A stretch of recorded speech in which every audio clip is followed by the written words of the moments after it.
Bom dia a todos. É uma alegria continuarmos aqui aprendendo juntos da palavra do Senhor, aprendendo a como preparar lições para as crianças e fazendo isso de uma forma interpretativa à luz da Escritura. Então, gostaria de me apresentar para quem não me conhece. Meu nome é Cleiton da Silva, eu sou seminarista aqui da igreja. Eu sou bacharel em teologia pela Unifil. Estou no curso de pós-graduação do Andrew Jumper, fazendo o curso de revitalização e multiplicação de igrejas. E atuo aqui na igreja juntamente com a minha esposa, com as crianças. E nós trabalhamos na federação, ali é a Elaine, minha esposa. E nós também trabalhamos no sínodo aqui de Santo André, do Grande ABC. Tá? Então, feitas as devidas apresentações, qual que é o objetivo da nossa palestra? É falar para vocês como que vocês têm Eu vou, basicamente, aqui, ampliar aquilo que o reverendo Eber nos falou agora pela manhã. Então, nós vamos pegar... O dele foi uma palestra, o nosso aqui é um workshop. É um workshop. Então, no workshop, qual que vai ser a ideia? É colocar na prática. Ok, a gente aprendeu quais são esses conceitos. Aqui nessa pequena apostila, eu fiz alguns recortes desse livro aqui, do Sidney Greidanos, Pregando Cristo a partir do Antigo Testamento. É um livro excelente, é um livro acadêmico, ele requer um certo conceito prévio aí de teologia, de hermenêutica, mas ele é excelente. É um livro que, se você tiver ele como consulta, não é aquele livro que você põe na cabeceira e você lê ele de capa a capa, mas, vamos supor, eu estou pregando sobre narrativas históricas, Gênesis, excelente. A revista que eu estou trabalhando está falando sobre esse assunto. Eu costumo fazer dessa maneira. Eu tenho já a lição lá. Aqui na nossa igreja, nós trabalhamos com lições compradas da cultura cristã. Então, o que nós fazemos? Esse semestre nós estamos falando sobre período profético. Eu vou procurar um livro de apoio que vai me dar um panorama, um dicionário bíblico, uma Bíblia de Genebra. Então, todos esses são materiais interessantes para você ter, para poder preparar a sua lição. A revista somente, ela não é o suficiente se você quer fazer uma boa apresentação, se você quer fazer um bom trabalho. O Laurete está trazendo mais um aqui. Esse livro aqui também é excelente, do Gordon Fee, Entendes o que lês. O que eu coloquei nessa pequena apostila, esse livro vai fazer ao longo dele inteiro. Vai ensinar você o que é uma narrativa, o que são livros poéticos, o que são livros históricos, livros sapienciais, salmos. Ele vai te nortear, literatura legal, que é lei, que o reverendo falou aqui também, lei e graça, o que é isso? Onde eu acho esses tipos de gênero textual na Bíblia? Então, são manuais que, meus irmãos, baseado assim no que nós trabalhamos no cotidiano, não é um valor alto a se investir. Por exemplo, esse livro aqui, R$ 65. É um livro que você vai usar ao longo da sua vida, é um livro que não acaba, um livro muito bom, capa muito resistente. É um material que você tem que ter lá na sua estante, para você consultar. Porque se você dá uma aula em uma narrativa, que foi o exemplo que nós vimos aqui na palestra da manhã, como você lê uma carta, você vai estar fazendo o trabalho de uma forma ineficiente, certo? Mas nós vamos ver isso tudo ao longo da oficina. Então, interpretando a Bíblia toda como o grande livro da história da redenção. Nós sabemos que a Bíblia é dividida em quantos livros? 66, certo? Vocês podem participar, se tiver alguma dúvida, pode levantar a mão, pode interromper, sem problema, tá? 66 livros divididos em Novo e Velho Testamento, correto? Mas, essa divisão, ela não é aplicável quando você está contando uma história. Quando você está contando uma história, você deve se lembrar que isso não é uma enciclopédia, mas sim o grande livro da história da redenção. Então, primeira coisa que nós precisamos tirar da nossa cabeça é que a Bíblia é uma enciclopédia, que eu pego lá, puxo aquele livro, falo um livro bem pequenininho, Filemão. Sabe aquele livro que some na sua biblioteca, que os livros mais catatauzão, assim, aqueles que param em pé, eles somem no meio desses. Então, às vezes a gente vai lá, pinça só um livrinho lá, e dentro desse livro a gente vai, um trecho menor ainda, saca um versículo de lá e tira o ensinamento e passa esse ensinamento para a criança. Isso é tirar um texto fora do contexto dele. E qual que é o contexto? É interpretar a Bíblia como essa grande história da redenção. Qual que é o nosso objetivo aqui? É identificar como tem sido a sua aula na MBD. Então nós vamos abrir aqui, como que tem sido a sua aula? Sua aula tem sido dessa maneira? Você tem usado esses princípios? Se sim, vamos ampliá-los, vamos melhorá-los. Descobrir quais são os nossos maiores vícios e virtudes como professores do departamento infantil. Você consegue identificar em você, já a partir desses 2 dias que você esteve aqui sentado, aprendendo, ouvindo a palavra, você já consegue ver assim, fala, nossa, eu estou errando nisso, podia melhorar, né? Você consegue apontar onde normalmente a gente falha quando conta essas histórias para as crianças? Depois de uma palestra dessa, com certeza, o meu trabalho aqui ficou bem mais fácil. A gente só vai precisar aprofundar e ampliar alguns conceitos, mas foi tudo que o reverendo Weber já falou aqui para a gente. E um resgate das metanarrativas. O que são metanarrativas? Essa palavra gigante. Nós vivemos hoje num período dominado pelo viés marxista pós-moderno. Então, primeiro você precisa entender o que é modernidade, para depois entender o que é pós-modernidade. O homem moderno, ele é um homem que ele sabia que existiam os valores morais, certo? Vou até escrever aqui que isso aqui é interessante.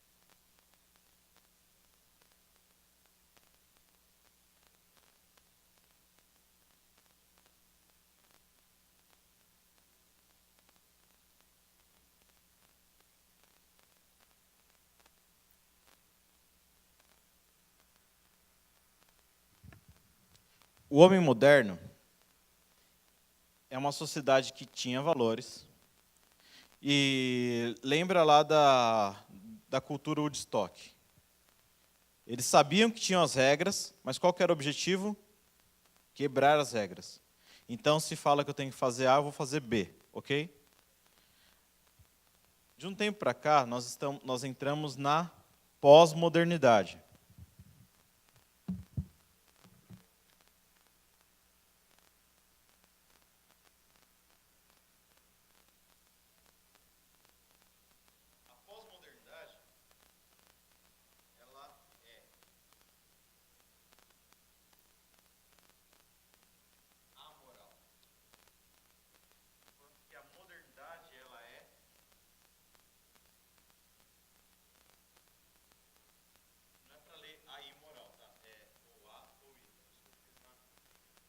Cor diferente aqui. Então, enquanto a modernidade ela tem valores morais e ela os quebra, a sociedade pós-moderna ela é amoral. O que vocês podem depreender disso daí? Que ela não tem valores. Amoral significa que ela não tem valores. E o que o viés marxista dominante nas escolas tem feito é fazer o seguinte: Não existe metanarrativa. Não existe uma grande referência. É o existencialismo. O que importa é o experiencialismo. É o que você sente. O que você acha que você é? Vamos dar um exemplo. Suponha que esse livro aqui está escrito Gramática da Língua Portuguesa. Ok? E aí, eu desembalo esse livro, eu compro esse livro, que está escrito Gramática do quê? Língua Portuguesa. Língua Portuguesa. E eu viro a primeira página e está assim, verb to be. I am, you are. Aí você, espera. Olha na capa, gramática da língua portuguesa. Aí você fala para o livreiro, eu comprei gramática da língua portuguesa, mas aqui é gramática inglesa. Não, é aqui no Brasil a gente chama isso aqui de gramática portuguesa. Ah, então tá bom. Então, isso é ideologia marxista levado a outra área. Ideologias tais como, por exemplo, se você aplicar essa ideologia, por exemplo, à alimentação, à nutrição, que você não pode dar valor, você não pode dar significado à criança, ela tem que ser experiencialista, sentimentalista, ela é aquilo que ela sente, aquilo que ela percebe. Então, sua criança, quem aqui tem filho, levanta a mão. Como que é seu nome, irmã? Delma. Você tem menino, menina, que idade? Que idade, mais ou menos? Um menino de 1 ano, vamos lá que é uma fase legal para a gente fazer essas... Você está começando a aplicar aí legumes, essas coisas nessa fase, não está? Está tentando fazer isso. Suponhamos que o seu filho, ele não vai conseguir fazer isso agora, mas suponhamos que você troque ele, você deixa a fralda do lado e ele pegue lá e ele queira comer cocô, você vai deixar? Estou indo para o absurdo aqui. Mas se ele já falasse, ele fala assim, eu quero comer cocô, mamãe. Eu quero experimentar. Você não vai deixar. Isso é ideologia de gênero levada à alimentação. Ele fala assim, mas isso aqui é beterraba. Para mim parece beterraba, tem gosto de beterraba para mim. Deixa de ser cocô? É a mesma coisa que estão fazendo com as crianças na escola. E nós, como professores da igreja, nós sofremos essas consequências. Nós temos que estar preparados para crianças que estão sendo ensinadas por professores pós-modernos, que quebram totalmente com o conceito de metanarrativa. O que é o conceito de metanarrativa? Existe um Deus, existe uma história, e eu faço parte dessa grande história. Então, esse conceito de metanarrativa ele está sendo demolido. Como você prepara a sua aula?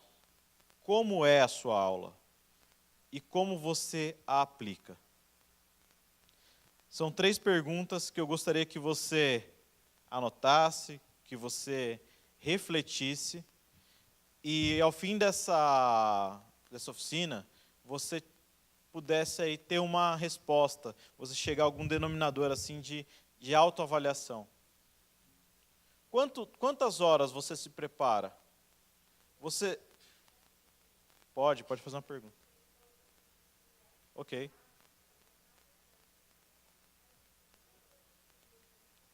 Cadê aquele outro microfone? Tem sim, o outro microfone está aqui, pode usá-lo. Alguém pode pegar aqui para mim?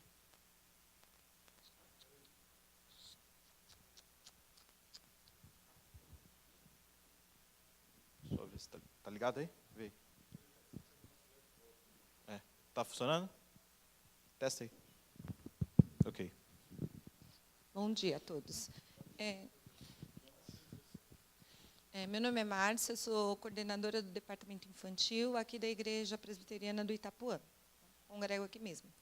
Então, assim, o que me deixa, às vezes, muito angustiada é perceber, né, que nem você fala como você prepara a sua aula, como é a sua aula, e, às vezes, eu recebo... Nós temos um grupo de WhatsApp aqui na igreja, da EBD Infantil, e, às vezes, eu fico muito angustiada quando eu vejo um professor mandando uma mensagem no sábado, 8h da noite, perguntando qual é a aula que vai dar no domingo. Irmão, foi a última aula que você deu domingo passado? Então, aí eu fico pensando, poxa, mas sem querer julgar o meu irmão que trabalhou a semana inteira e tal, que às vezes ainda está se dispondo, está tendo um trabalho de querer de ajudar, de trabalhar, mas não teve tempo. Então, assim, é uma questão que eu queria saber, como nós, cristãos, professores de escola dominical, estamos nos preparando primeiro como professores, né, como pessoas que vão ministrar para as crianças, porque eu tenho sentido isso, o tempo que a gente tem dedicado aqui, as pessoas que estão aqui estão se dispondo a aprender, estão aqui para aprender, para se dedicar mais à obra de Deus. Mas o que eu tenho visto é isso, a hora que a gente tira para preparar, e aí o resultado que a gente vai ter, como que a gente está agindo, né? Então, é uma coisa assim mais para pensar, sem querer julgar, mas para a gente refletir sobre isso. Muito boa a participação. O que ela fala vai de encontro a isso que eu vou falar agora. Uma frase de Confúcio: o que eu ouço eu esqueço, o que eu vejo eu lembro, e o que eu faço eu entendo. Então, você pode simplesmente ler a lição para o seu aluno, certo? Apenas 5% do conteúdo ele vai levar para casa. Você pode, quer dizer, o aluno ler a lição. Se ele lê a lição sem nenhum auxílio, ok? Então, autodidata, ele pega a lição, lê, 5%. Você pega e narra essa mesma lição sem nenhuma interferência sua, você apenas lê a revista. É péssimo isso, mas já aumenta 15%. Ele vê, ou seja, recursos visuais, audiovisuais. Ele escreve, ou seja, igual que vocês estão fazendo, vocês estão com um bloquinho anotando. Isso já aumenta para 30%. Isso daqui é a pirâmide do aprendizado. E eu faço. O que é esse eu faço? É quando há interação aluno-professor, você desenvolve alguma atividade ali com as crianças. Isso, a oficina do nosso amigo aqui, o Nath, vai ser excelente. Eu tenho tentado aplicar isso nas minhas aulas aqui no departamento infantil. Ele faz isso milhões de vezes melhor que eu, mas eu que não desenho tão bem, esses dias a minha irmã, a Márcia, ela participou agora, ela viu fazendo isso com as crianças. Conceitos, por exemplo, básicos. Como que Elias foi arrebatado ao céu? Alguém pode me dizer como que Elias foi arrebatado ao céu? Um de cada vez. Como? Carruagem de fogo. Quem mais acha que é carruagem de fogo? Todo mundo? Quem aqui tem uma outra opinião? Levanta a mão. O Marcos Nath. Mais alguém acha que foi diferente? Elias foi arrebatado num redemoinho. Quem aqui sabe onde está o texto? Vamos ver se vocês estão afiados na Bíblia. Eu peguei essa história, enquanto alguém acha o texto aí, que eu não lembro agora de cabeça. Vergonha minha. Eu peguei e fiz lá. Nath, se você der risada, eu vou pôr você para fora da oficina, tá?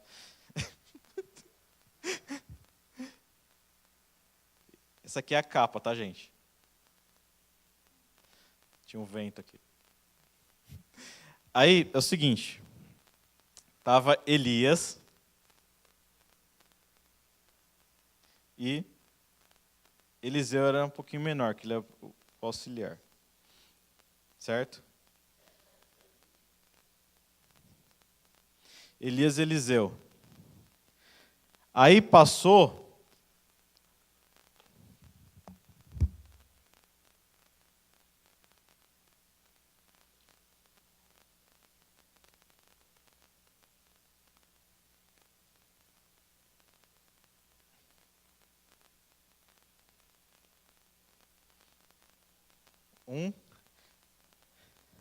Passou o que no meio deles? Tá ridículo o desenho, tudo bem. Um carro de fogo.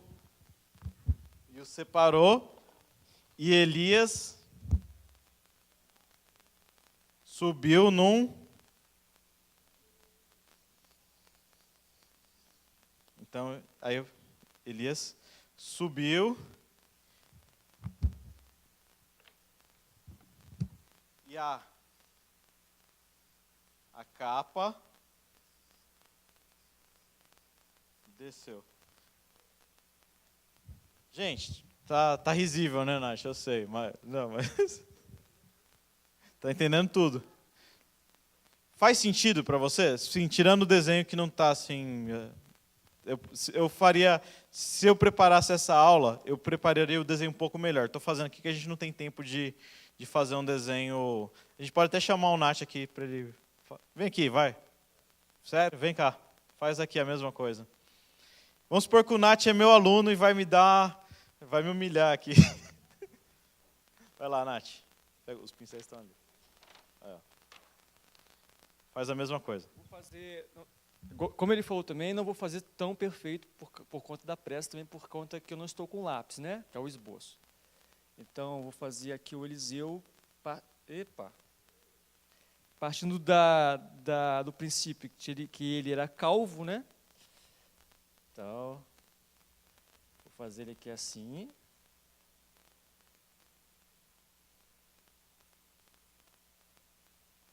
Vou fazer mais ou menos, tá? Aqui Elias. Elias era mais brucutu, né?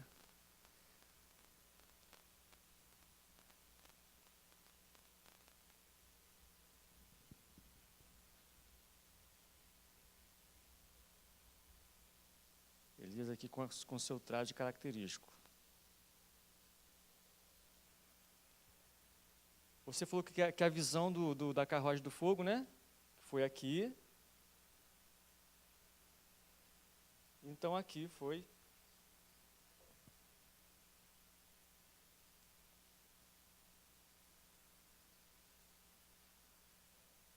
Que levou até o céu. E ele ficou assim, meio impressionado, né? E a capa.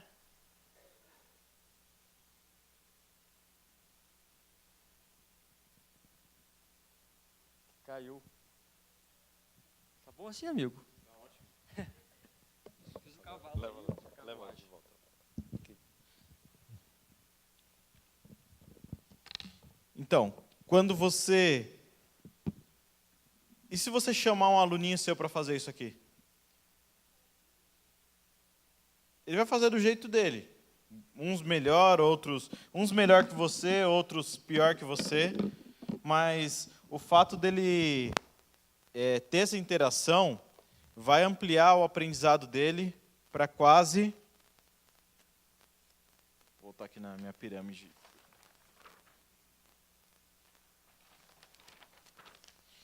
Vai ampliar para quase 50%, porque ele está interagindo, ele está participando também, ok? O problema é o material? Você acha que você tem um material que não é suficiente? Em alguns casos pode ser que sim. Todo mundo aqui é presbiteriano? Não. Quem é de outra igreja? Então a maioria é de outra igreja. A maioria que usa revista comprada ou o pastor escreve a lição? Comprada. Alguém aqui, o pastor, escreve a lição? Alguém? Levanta a mão. Você? Que igreja, irmã? Igreja Batista de Diadema? Seu pastor faz a lição? Sim. Ok. Quem aqui usa cristã evangélica? Uma cristã evangélica. Ok. Quem aqui usa cultura cristã? Uma grande maioria. Alguém aqui usa CPAD?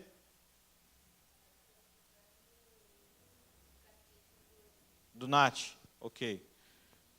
O catecismo do NAT, ele entra na parte de credos e confissões, mas no caso, para contar histórias, assim, como que vocês fazem? O catecismo na história. Tá. Então, ok. O material, ele pode ser um problema. Então, você precisa ver a linha que você está trabalhando e procurar um material que atenda aquilo. Aí, o que é importante nesse momento? Estabelecer um currículo.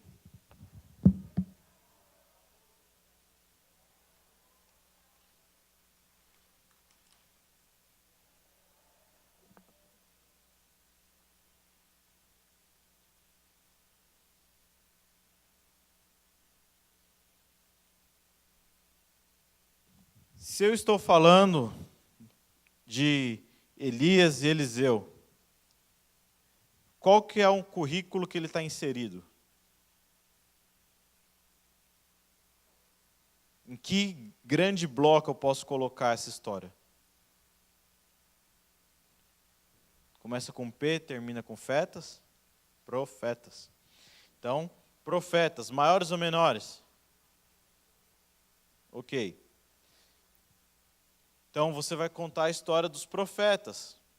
Então, você vai ter lá, Elias, Eliseu, quem que vem depois? Pode participar, gente. Pode falar alto.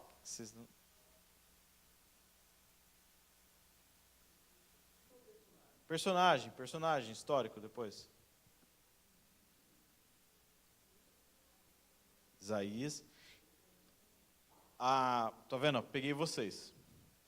A linha do tempo, essa timeline aqui, ó, é importante você pegar, igual o reverendo falou, você pegar e situar. Fala, olha, quando que está isso aqui?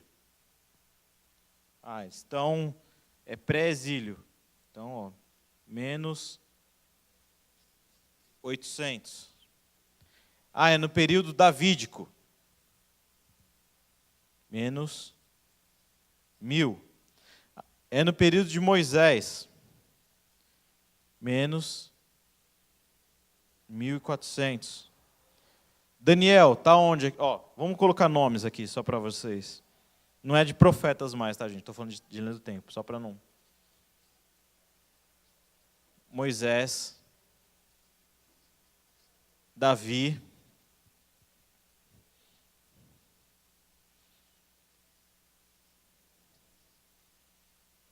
e por aí vai. Pelo menos dos principais, você precisa saber.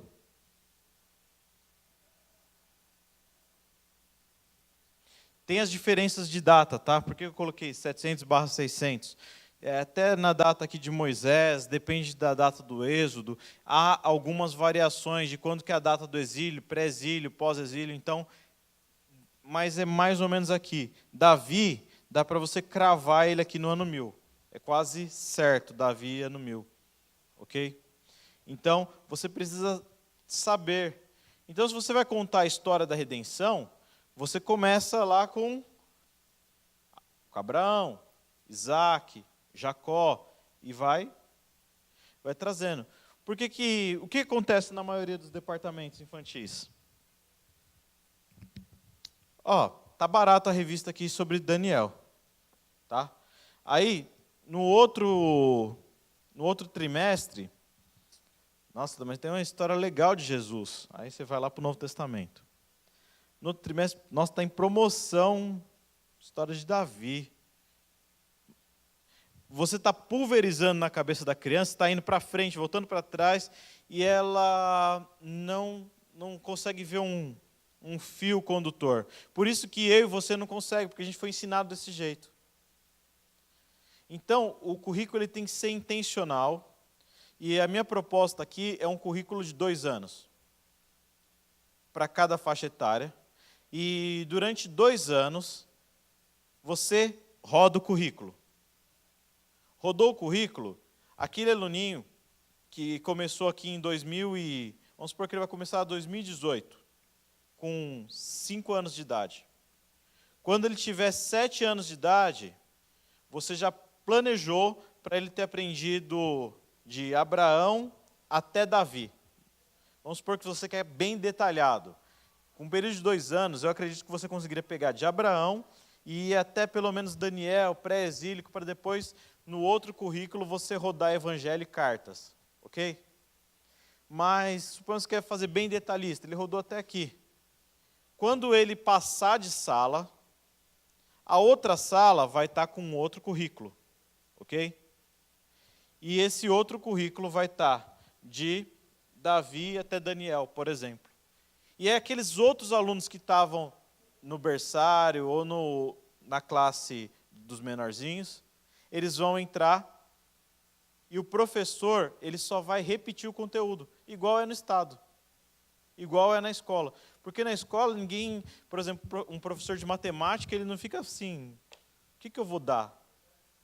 Será que eu dou trigonometria, eu dou soma, eu dou audição? Ele vai pela sequência, ele vai dando um cadenciamento. Aqui não é diferente.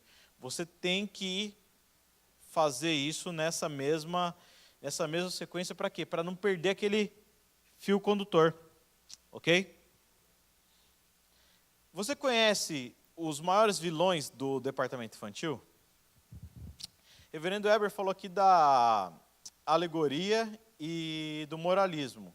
Eu tenho mais alguns. Eu tenho a generalização e a espiritualização. A espiritualização e a alegoria está ali, lado a lado. A interpretação humanista. A nossa tendência, eu vou focar a nossa aula aqui na narrativa, ok? Se você pegar a apostila, essa apostila não vou seguir ela aqui, porque essa apostila, o propósito dela é você ter um material muito básico do que é hermenêutica, o que é interpretação bíblica, ok? Então, aqui vai ter coisas, por exemplo, o que é o método histórico-gramatical, como entender o contexto. Vai explicar o que é contexto imediato, que é o contexto bem próximo, tem exemplos bíblicos aqui. Então, depois você leia, isso daqui vai ser útil para você quando você estiver no seu momento de estudo. Se você quiser acompanhar aí onde nós estamos aqui, ó, no meio, ok? Vou falar aqui da aplicação para hoje e das narrativas, tá? Agora, nesse momento. Interpretação humanista. A interpretação humanista é, infelizmente, o que 80% de nós fazemos nos departamentos infantis ao longo do Brasil. É uma aula biográfica. O que é uma aula biográfica? É grande parte de uma aula centrada no homem. É promovida pela pregação sobre personagens.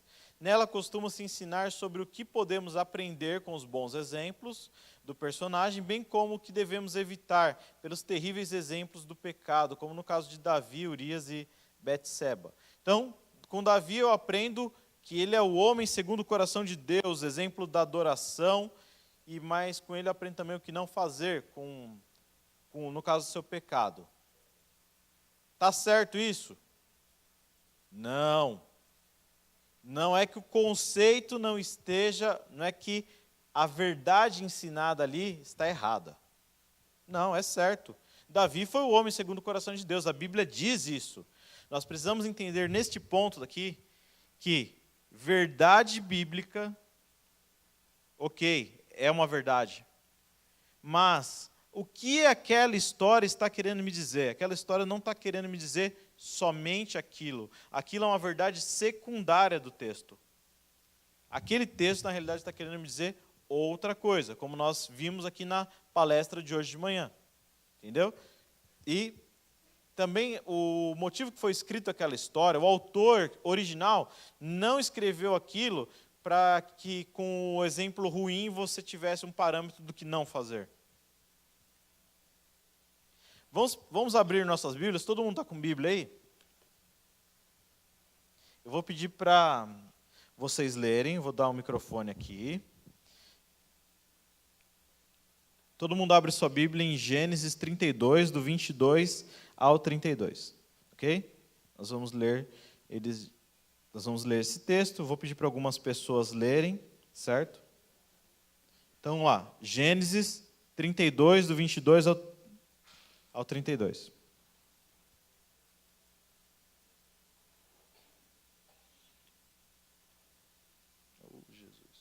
Tá, não vou ler, não. Vou pedir para alguém. Quem aqui já achou e quer ler? Senhora, vamos lá. Lê os 3 primeiros versículos aí. Levantou-se naquela mesma noite, tomou suas 2 mulheres, suas 2 servas e seus 11 filhos, transpôs ao val do Jaboque. Tomou-os e fê-los passar o ribeiro, fez passar tudo que lhes pertencia, ficando ele só, e lutava com ele um homem, até que ao romper da manhã. A senhora leu até o 25? Até o 25. Ok. Ao 24. Leu até o 25. Vendo este que não podia com ele, tomou-lhe na articulação da coxa, deslocou-se a junta da coxa de Jacó, na luta com o homem. Ok. Nós podemos colocar esse trecho que a irmã leu aí com a seguinte... Se a gente fosse dividir o texto em tópicos. Jacó lutou? Todo mundo concorda? Ok. Uma outra pessoa, leia do 26 ao 28, rapidamente.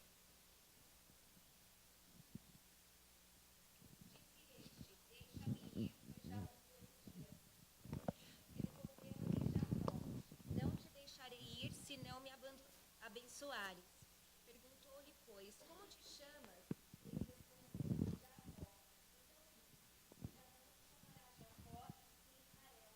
Eu sou o filho que lutaste com Deus e com os homens que prevaleceu. Ok. Vocês concordam que a gente coloque nesse tópico Jacó foi transformado?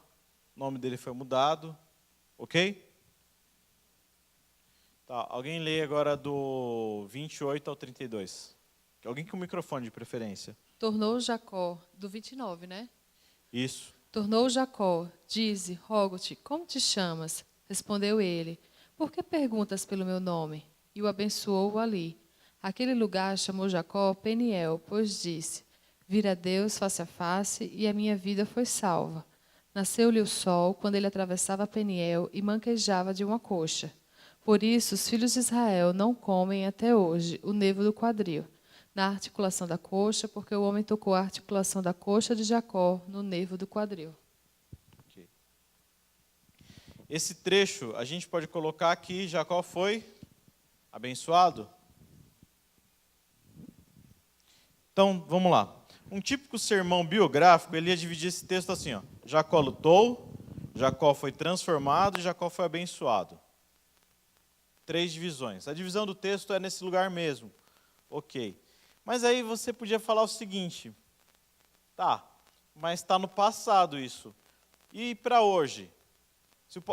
Se o pastor pregasse, por exemplo, esse texto na sua igreja, poderia entrar tranquilamente ali um rabino, que vai numa mesquita, vai na sinagoga, e vai sentar lá no seu banco e ouvir esse sermão e falar, ó, show de bola, tá da hora, gostei. Só que esse sermão, ele tem alguma coisa de errado, ele ficou no passado. Esse desenvolvimento deixa a ideia no passado. Aí que entram os 3 vilões e sugerem um sermão mais atual. E quais são esses vilões? Generalização, espiritualização e moralismo. E aí, um sermão, mudaria o nome, Quando Deus nos confronta. Olha que bonito.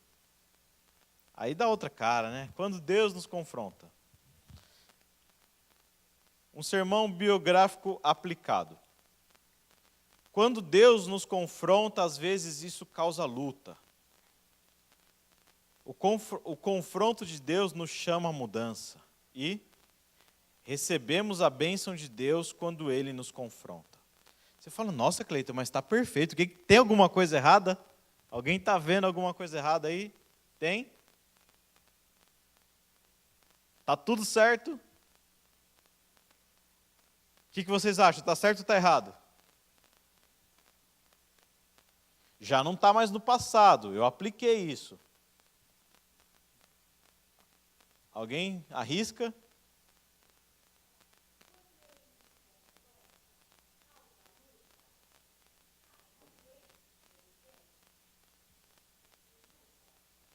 Sim. Mas a questão é a seguinte: o que essa história está querendo dizer? Esse texto está dizendo isso? Agora eu vou mostrar para vocês as falhas. A gente está tão acostumado a ouvir isso e a replicar que a gente não percebe onde está a falha. Esse sermão pode ser aplicado a pessoas de hoje, mas será que ele respeita o sentido e o significado original? Então vamos lá. Princípio básico do que é sentido e o que é significado. Salmo 23, todo mundo conhece. O Senhor é meu pastor e nada me faltará. Ele me faz andar por pastos verdejantes e me guia. Ok, vamos só até aí. Qual que é o sentido desse texto? Ele pode ter mais que um sentido? Não. Sentido não. Ele pode ter mais que um significado. Ok? O sentido básico dele é: Deus sustenta o seu povo, o Senhor provê e o Senhor guarda. Ok? Agora, você lê esse salmo num leito de enfermidade, como a irmã falou. Ele vai ter um significado para você. Ok? Você lê esse texto quando você passa por um assalto e você é preservado. Um outro significado. Significado do quê? De livramento. Quando estava na doença, você sentiu Deus ali presente com você. Agora, eu posso dizer que esse texto tem 5 significados? Não. Eu posso, igual o reverendo exemplificou aqui com outros modelos. Eu posso chegar assim, se eu pegar o Salmo 23 e perguntar assim para cada um de vocês, aquele padrãozão de reunião nos lares, que assim, vamos ler aqui, ó, irmão, pega o versículo 1 aí, o que esse versículo falou para você, o velho estudo indutivo. Cada um vai dizer uma coisa totalmente diferente da outra.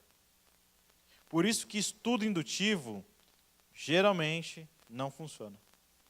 Porque são pessoas que não estudaram aquele texto, não estão preparadas, não sabem qual que é o contexto onde aquela passagem está inserida, e vão falar baseados em experiências. E aí a gente está fazendo o quê? A gente está fazendo igual o marxista humanista. O que isso significa para você? Para mim é uma bexiga. Ah, mas para ela isso simboliza a infância dela. Entendeu? Não é assim. A Bíblia ela tem parâmetros que devem ser respeitados, devem ser seguidos. Então, o primeiro é quando Deus nos confronta, às vezes isso causa luta.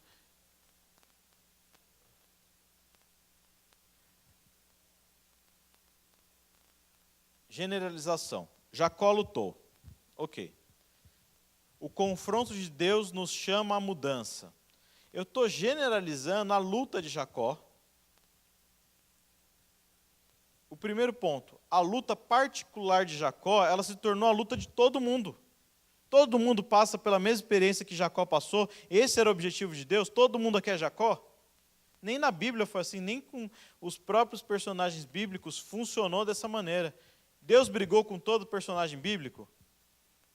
Aí vai um fulano lá e faz a música.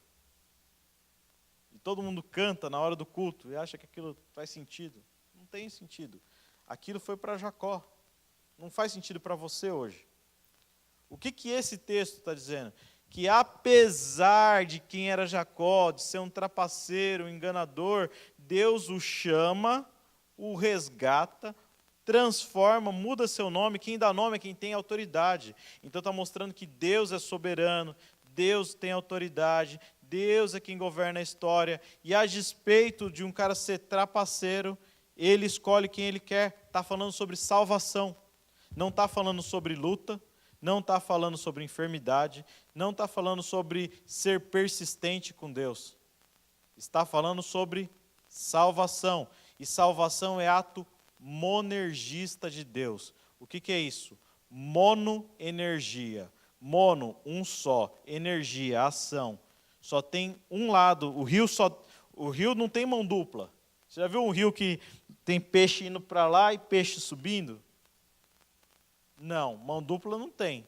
Existe até peixe que tenta lutar contra a maré, mas a maré é de um sentido só.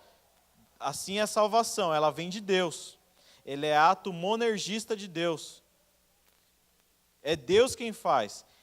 Estavam os dois gêmeos ainda no ventre, diz Romanos 9, quando Deus amou a Jacó e odiou Esaú. O original lá diz odiou. Eles não tinham feito nada, nem de bem, nem de mal. Então o texto aqui está falando sobre salvação, só para você ter um parênteses. Então, você pegar esse texto que ele fala assim, ele está falando sobre luta, é tirar a grande beleza do texto, que é sobre salvação, o contraste desse texto. No terceiro ponto, que as pessoas geralmente, bênção é sucesso, né? Para a teologia da prosperidade, isso daqui é alegria para eles, é pegar esses pontos onde tem uma bênção e querer ampliar isso e trabalhar em cima disso até a exaustão. A bênção que era para Jacó se torna em promessa a todos, que todos nós seremos abençoados. É o erro da generalização. Paulo não foi abençoado, Paulo morreu pobre, nu, preso. Não era crente? Era. Maior apóstolo do cristianismo. Morreu na prisão Mamertino, num calabouço, subsolo, frio, nu, cheio de rato que colocavam lá para não deixar ele dormir, acorrentado só com uma caneta e um pergaminho. E aí? Não funcionou para ele esse texto? Então, viram? O texto não era sobre isso. Espiritualização. Isso daí é aquele negócio pomposo, todo mundo, como esse pastor é espiritual, ele muda até a voz na hora de falar essas coisas. A luta física de Jacó é a transformação em nossa luta espiritual com Deus. Bonito, mas não é isso. Esse é o erro da espiritualização. É também um erro de gênero, é transformar uma descrição narrativa em uma prescrição para nós, como se fosse gênero legal. O que é legal? É lei. Lei é mandamento. Um exemplo, ensina a criança no caminho que deve andar, e quando for velha não se desviará dele. Legal, o que é isso?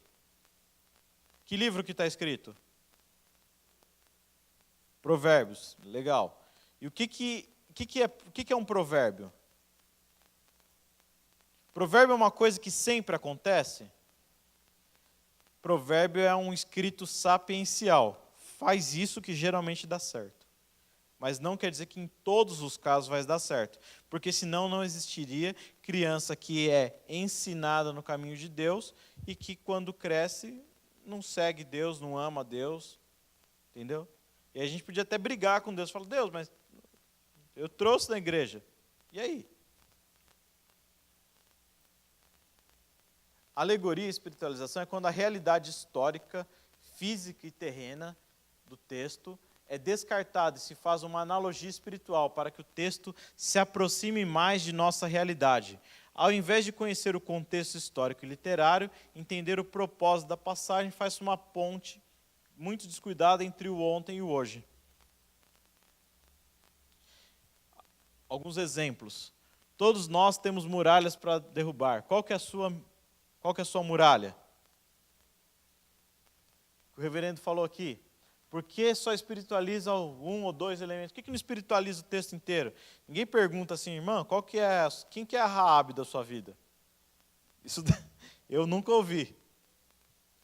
O moralismo. Pode falar. Espiritualização é uma alegoria. É eu pegar um conceito, pode ser até verdadeiro, e espiritualizar ele. Entendeu? E tentar dizer que ele é a verdade daquele texto. Aquele texto está falando daquilo, mas aquilo é uma verdade secundária. O que o texto está falando? O texto está falando sobre salvação. Mas eu pego e puxo o ponto para outro lado, que não tem nada a ver com o sentido daquela passagem. Onde que ela está inserida? Em que contexto? Com quem que ela está falando essa passagem? Ela tá em que lugar da Bíblia? Ela é lei, ela é narrativa, ela é provérbio? O que ela é? Então, você saca isso daquele contexto, e aí você pode criar um Frankenstein, você pode criar a doutrina que diz que é certo fazer uma coisa, e com outro texto, você criar uma doutrina que é certo fazer uma outra coisa totalmente oposta. E aí o que você vai criar com isso? Você vai romper com um dos princípios básicos da hermenêutica, que é Escritura, interpreta, Escritura. Texto mais claro elucida o texto mais difícil. E um princípio que, assim, que todo mundo que é crente, que a Bíblia é a palavra de Deus, deve ter isso assim por muito certo. A Bíblia não se contradiz. Ela não ensina A e aqui ela ensina B, sendo que A e B são diametralmente opostos. Então, sempre a Bíblia vai ser harmoniosa. O texto mais claro vai te dar a interpretação daquele texto mais obscuro. Entendeu? Então é nesse sentido. Espiritualização, voltando à definição ali, é quando você tira a realidade histórica e física e traz aquilo para uma verdade etérea, entendeu? Que não faz sentido para... Por que aquele texto foi escrito? Quer ver? Vou te dar um exemplo. Gênesis 32, de 29 a 33. Quem que escreveu esse texto? A irmã sabe? Quem que escreveu? Moisés. Para quem que ele estava lendo esse texto? Para o povo que saiu do Egito, do cativeiro. Qual que é o sentido? Salvação. O povo que foi resgatado. O povo que estava em erro, que estava em engano, que estava ali reclamando das coisas, de tudo. E aí, o que esse povo, apesar de um povo idólatra, apesar de ser um povo perdido como Jacó, Deus faz o quê? Deus restaura, Deus transforma, Deus muda o nome. Mudar o nome eu estou mudando a sua história, estou mudando a sua realidade. Aí sim cabe uma espiritualização que não é errada, entendeu?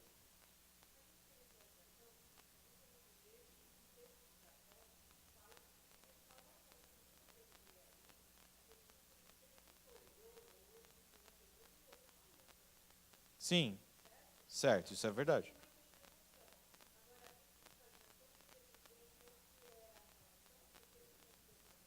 Não, espiritualização é o contrário. A narrativa contada ali, ela narra uma luta, ela narra aquilo. Quando você vai preparar a lição, você tem que interpretar não com o óculos aqui, mas você tem que tirar o zoom e olhar de longe. Onde que aquele texto está? Para quem que ele foi escrito? Por que ele foi escrito? Qual que é o propósito do autor? Qual que é o propósito de Deus a se revelar àquele autor para escrever aquilo? O que ele estava em mente quando escreveu aquilo? Isso é a interpretação gramático-histórica. Entendeu? A gente vai avançar, se ainda ficar uma... O Nath primeiro.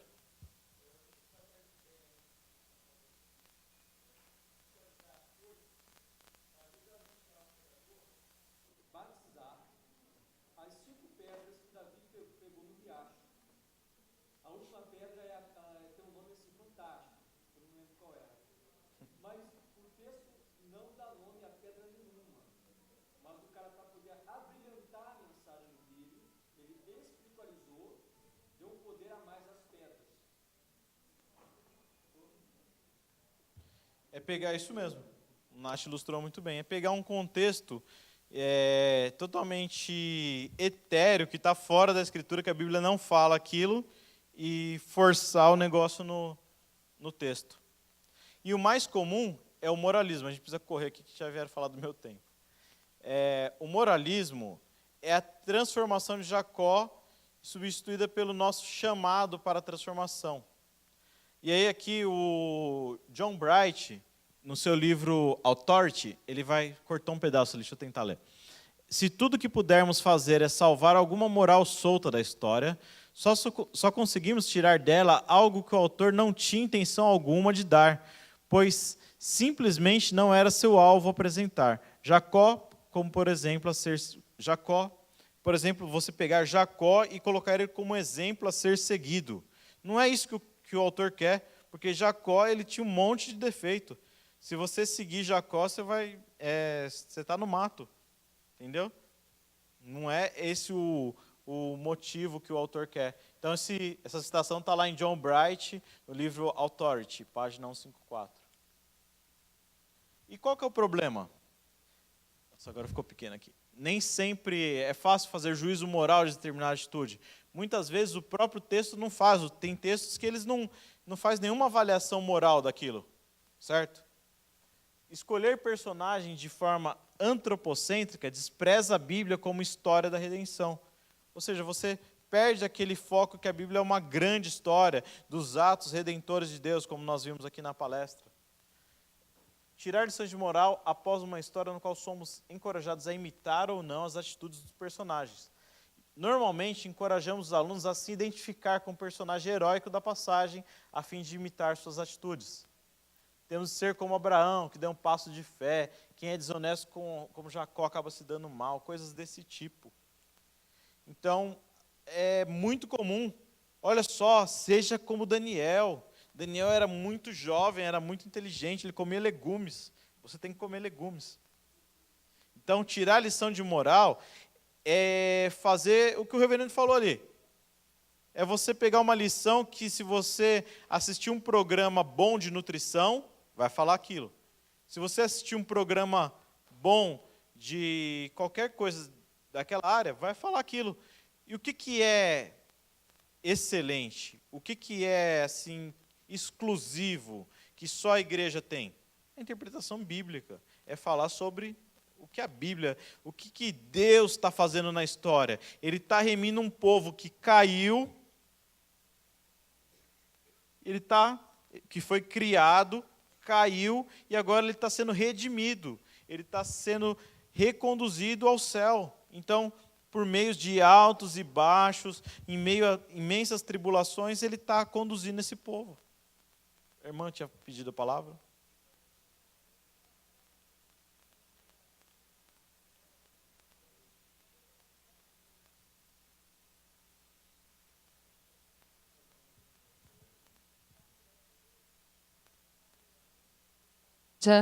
Presbiteriana de Pinheiros. Carliane, da Igreja Presbiteriana de Pinheiros. Não, então, foi bom que você deu continuidade sobre o moralismo, porque uma vez eu fazendo a devocional sobre essa passagem de Abraão, e no momento que eu estava vivendo, uma conclusão que eu tirei, que aí eu quero ver se cai no que você está argumentando. Eu concluí que Deus pergunta, quem é você? E aí ele fala, sou Jacó. E Jacó quer dizer trapaceiro. E aí, na hora, na devocional, eu entendi assim, não, então Deus, antes de abençoar, ele meio que quer que você reconheça quem é você de verdade. Quem é você? Quem é o pastor? Quem é a Carliane? Então, quando ele se identificou como eu sou Jacó, eu sou um trapaceiro, Deus fala, então agora eu vou mudar a sua história. E aí, eu estava até num grupo assim de amigas, e a lição foi mais ou menos essa, que a gente tinha que se reconhecer como pecador, como pessoas trapaceiras. Cai num desses problemas? Sim, cai sim. Porque tem um monte de outros textos que Deus não pede para a pessoa confessar quem ela é para depois trabalhar no coração dela. Por exemplo, Paulo cai do cavalo. Jesus não fala assim, como que é seu nome, quem você era, olha, confessa aí, você estava perseguindo os cristãos, agora você vai ser perseguido. Por exemplo, entendeu? Não faz isso com Paulo. Então, ele fez naquele caso por algum propósito. Aí a gente precisa, não dá aqui, por exemplo, para a gente, elucidar todos os casos, porque eu mesmo não estudei todas essas passagens. Por isso que o trabalho da exegese, que é pegar o texto no original, quem tem acesso, quem não tem, pegar dicionários bons, pegar bons comentários bíblicos e dar uma lida lá, falar assim, do que está falando isso aqui? Entendeu? Isso é importante. Tem alguns exemplos aqui na apostila. Os slides aqui, a gente já falou, entender a Bíblia como história da redenção, os 4 pilares, que é criação, queda, redenção e consumação. Cristo é o centro de toda a Bíblia. E as crianças devem ser encaixadas na grande história e não o contrário. Ok? Então, só concluir aqui os slides, e aí eu parto aqui para a apostila, eu vou mostrar algumas coisas interessantes. Só comentando isso daqui. A Bíblia como grande história da redenção, a gente já falou. Agora, onde que Cristo aparece nas histórias? Por exemplo, a história de Isaac. Quem que é Cristo? O cordeiro substituto. Na história que o reverendo falou aqui de Ruth, quem que é Cristo? Boaz. Quem que é Cristo assim? Tipologia e antítipo e títipo. Oh, não, calma, falei errado. Tipo e antítipo. Que é isso? Quando você pega o rei lá, o anel tem uma forma, aquilo lá é o tipo, o antítipo. O que vai ficar formado na cera é o tipo, entendeu? Então, o que você via lá atrás no Antigo Testamento eram sombras da profecia que iria se cumprir. Eu sempre faço confusão com os nomes, gente, me perdoa. Eu até enrolo para falar o nome, tipo e antítipo. Então, toda a Escritura, ela fala de Cristo. Você precisa encontrar Cristo no Antigo Testamento. Então, como que eu faço isso? Lendo o Antigo Testamento com os óculos do Novo Testamento. Por exemplo, vou falar sobre obediência, a história de Abraão. Abraão, por exemplo, vou falar sobre fé. Fé não é um salto no escuro. Fé é a certeza que Deus faz as coisas porque Ele sempre cumpre. E você explica para a criança que obediência é um ato de fé. Não é uma credulidade cega que muitas vezes as crianças pensam que é o seguinte, fé é assim, eu sou o super-homem, essa capa aqui vai me fazer voar. Pula, cai, se quebra. Quem nunca ouviu uma história dessa, de criança que acha que podia voar porque tinha a capa do Superman e pulou do guarda-roupa e se quebrou inteiro? Entendeu? Era uma história que era comum. Só um segundo. E por quê? Porque a criança achava que fé é um negócio cego, que eu visto alguma coisa e vai me dar um superpoder. E não, é mostrar que fé é obediência. Abraão era um idólatra do outro lado do rio e Deus chamou ele e falou, vem, vai. E ele foi, ele obedeceu. Ele saiu do meio do lugar onde ele morava e foi para outro lugar, para a terra que o Senhor ia dar para ele como possessão.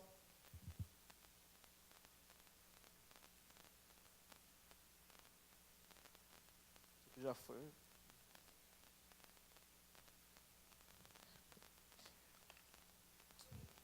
Fala. Pode falar. Pega o microfone ali.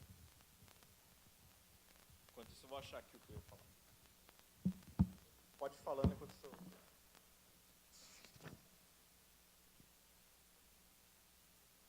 Pode falar. Sou a Márcia, do Jardim Itapuã, e eu queria eu lembrei agora de um exemplo. Quando eu falo de Davi, um personagem da Bíblia, baixinho, pequeno, que vai lutar contra o gigante e joga a pedra e acerta e derrota Golias, eu dou foco. Por exemplo, a gente costuma contar muito a história de Davi, e eu foco no... Se eu focar em Golias, se eu focar na força de Davi, eu estou espiritualizando, não é isso? Sim. Esse seria um grande exemplo de espiritualização, não seria? Sim, então, não é a mais comum de é a mais comum. Não espiritualizar seria, o correto seria colocar o foco, deixar bem claro que o foco é o poder de Deus agir. Isso que eu queria que você falasse. Quando, com base nesse exemplo, o que seria espiritualizar e o que seria fazer da forma correta? Ok, vamos lá. O que seria fazer da forma correta é bem abrangente, mas vamos tentar. No caso de Davi, está falando, por exemplo, Davi e Saul, certo? O rei, o paralelo é o rei que não serve e o rei que serve. O rei servo, Davi. Como o reverendo falou ali, um laço de sangue, um laço de fé. Então é essa história. Davi é o rei prometido. Lembrando que Cristo ele tem 3 aspectos. Quais são os 3 aspectos da pessoa de Cristo? Profeta, sacerdote e rei. Davi ele destaca o lado real de Cristo. Ele alude para a realeza de Cristo. Por exemplo, Elias, Moisés, profético. Lado sacerdotal de Cristo, nos sacrifícios. Cristo ele é tanto o sacrifício como ele é a oferta. Por exemplo, quando você vai ensinar a sua criança lá sobre... Eu estou fugindo de Davi, Márcio, eu sei. É que eu consigo explicar de uma outra forma, melhor. Me fugiu agora da cabeça a explicação legal aqui sobre Davi, mas depois vai vir, eu tenho certeza disso. O sacerdote, quando ele tocava no animal, o que ele estava fazendo? O que estava sendo simbolizado? Vou reformular. O pecado do povo estava sobre os ombros do sacerdote. Quando o sacerdote toca o animal, o que ele está fazendo? Passando o pecado para o animal. E isso está mostrando o quê? Exatamente. Da mesma forma que o sacerdote passa o pecado para o animal e quando há derramamento de sangue, há perdão de pecados, da mesma forma, quando Cristo morreu, eu posso ser perdoado pelo sacrifício de Cristo. Ele é tanto quem oferece a oferta no altar, como a oferta. Entenderam?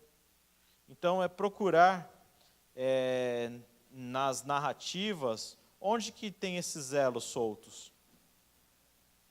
É tanto mostrar para a criança que Cristo está lá no Antigo Testamento, desde o começo, quanto retroagir, mostrar que Abraão, mostrar que Moisés, que todos esses personagens não foram salvos pela lei, porque cumpriram cabalmente a lei, mas foram salvos pela graça, porque esperavam por aquele que haveria de vir, Cristo. Então, como que é possível alguém ser salvo por Cristo antes de Cristo? Pela mesma maneira que eu e você somos salvos, pela graça, mediante a fé. Então dar esse retorno para a criança. Mostrar que não depende de quem quer ou de quem corre, mas de Deus exercer a sua misericórdia. Textos excelentes. Da mesma forma que o leopardo não pode tirar as suas manchas, nem o etíope, que é o negro, pode ficar branco, da mesma maneira, o homem não pode influir na vontade de Deus, porque ele ama quem quer, ele salva quem quer, e Deus usa da sua misericórdia com quem lhe apraz. É mostrar para a criança que Deus é soberano. Então, os nossos óculos, a nossa lente, a nossa cosmovisão, que é uma palavra que tem sido muito usada na atualidade, a nossa maneira de enxergar a vida e o mundo, que é a biocosmovisão calvinista de Hermann Doiver. É apenas aí só para quem gosta de teoria, só para ter o significado. Bio, vida. Cosmo, mundo, visão. Então, a minha visão da vida e do mundo, que ela é corandeu. O que é corandeu? Um termo latim que significa diante de Deus. Cada passo que eu dou, ele é teorreferente, ele é em referência à divindade. Eu não sou autônomo, e a criança também não é. Isso vai ajudar a criança em todas as outras áreas. Vai ajudar a criança a entender que liberdade não é ser livre para fazer o que eu quero, a hora que eu quero, mas que liberdade é ser livre do senhorio de Satanás para ser servo de Cristo. Você só troca de senhor. E a criança, ela nasce em pecado. Isso é importante para você, professor do DI. Não existe criança pura. Não existe idade da consciência. Todos nós nascemos em delito e pecado. Está na Bíblia. Não é eu que estou falando. Não é um homem que está falando. Isso está na Bíblia. Todos pecaram e carecem da graça de Deus. Então, crianças, tenha ela 0 anos, tenha ela 5 anos, 12 anos, ela é pecadora. A única coisa é que a criança ela é autêntica. Ela ainda não aprendeu o que eu e você fazemos muito bem, que é mascarar o nosso pecado. Mas ela é pecadora. Então você precisa entender que criança é pecadora. Ela precisa da graça. Ela não precisa fazer uma oração de confissão, mas ela precisa ser ensinada na lei, no evangelho, que é pela graça que ela é salva. E você vai mostrando esses atos de Deus ao longo da história, e a criança vai aprendendo a amar mais a Deus. Ela vai aprendendo que a vida dela não é somente aqui no mundo horizontal. Que o objetivo maior dela não é conseguir uma formação boa para ter um bom salário e uma boa colocação, mas que o objetivo maior dela é amar a Deus e amar ao próximo. Viver em referência é sempre estar orientado. Qual que é o objetivo de Deus para mim? É glorificá-lo, é exaltá-lo, é gozá-lo para sempre. Esse é o fim principal do homem. Então, quando você, professor, ensinar, faça com excelência. Não que você não faça, eu creio que você faz. Mas faça isso com o maior prazer da sua vida. Se dedique com o maior critério possível. Estude com o maior rigor possível. Porque você não está fazendo para si próprio, você não está fazendo para o outro, você está fazendo para Deus. Este é o conceito de vocação, este é o conceito da reforma. Ninguém mais é dono da nossa mente, nós somos livres. Nossa consciência é livre, mas nós somos livres para servirmos uns aos outros. Da mesma forma que nós somos livres, e ninguém pode oprimir a mente de ninguém. Ninguém pode dizer, faça isso para você ir para o céu, pague indulgências, compre simonias, como a Igreja Católica fazia. Ninguém pode fazer isso com você. Você é livre, mas você também é servo de todos. Você serve as crianças, porque elas são seus irmãos. E você, entendendo isso, você vai se preparar com mais amor, você vai estudar com mais afinco, e você vai fazer essa obra para a glória de Deus. Amém?